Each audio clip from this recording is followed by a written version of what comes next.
পশ্চিমবঙ্গ মধ্যশিক্ষা পর্ষদ থেকে পাঠানো 2025 সালের সামার প্রজেক্টে আমরা প্রধানত 4টি জায়গায় গেছিলাম।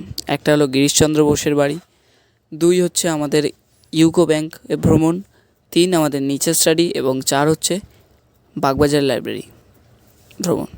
প্রথমে বলে রাখি গিরিশচন্দ্র বোস। বলা হয়, এটা কথিত আছে, সত্য কিনা জানা নেই, যে দীনেশ ঘোষের ক্যান্সারটা, দীনেশ ঘোষের অসুখটা তার শরীরে বহন করেছে, তার শরীরে নিয়ে তার গলায় ক্যান্সার হয়েছিল। দীনেশ ঘোষ। এরপরে আসছে হচ্ছে আমরা গেছিলাম ইউকো ব্যাংকে। তো ইউকো ব্যাংক বলে না, যে কোনো ব্যাংকেই যাওয়া যেতে পারতো, আমাদের স্কুলের কাছে যাওয়ার জন্য আমরা ইউকো ব্যাংকে গেছিলাম।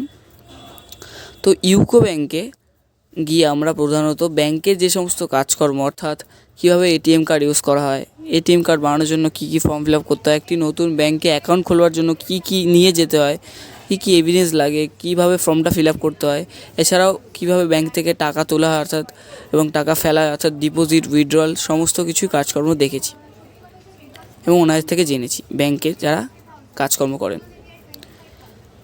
এরপর আমরা যাই নেচার স্টাডি। নেচার স্টাডি কি? প্রকৃতি। তো আমাদের চারপাশে আমরা প্রথমে যেটা দেখতে পাই সেটা হলো আমাদের গাছ।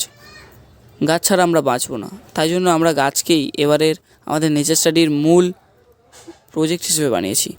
অনেকেই অনেক গাছ সম্পর্কে ধারণা নেই, তাই জন্য আমরা বিভিন্ন গাছকে তাদের বৈশিষ্ট্যগুলি কিউআর কোডের মাধ্যমে তুলে ধরেছি, যাতে সমস্ত গাছ সম্পর্কে কিছুটা অন্তত ধারণা হয় সাধারণ মানুষের।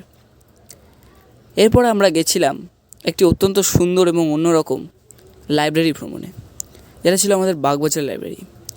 তো বাগবাজার লাইব্রেরিতে গিয়ে আমরা প্রথমেই যেটা জানতে পারি সেটা হলো, সেখানে অনেক লাইব্রেরিতে আমরা জানি যে বই পড়ে আবার ওখানে জমা দিতে হয়, কিন্তু বাগবাজার লাইব্রেরি এখন একটা বিশেষত্ব আছে যে সেই বই একটা নির্দিষ্ট টাইম পিরিয়ড পর্যন্ত বাড়িতে এনে পড়া যায় এবং তারপরে সেটা জমা দেওয়া যায়।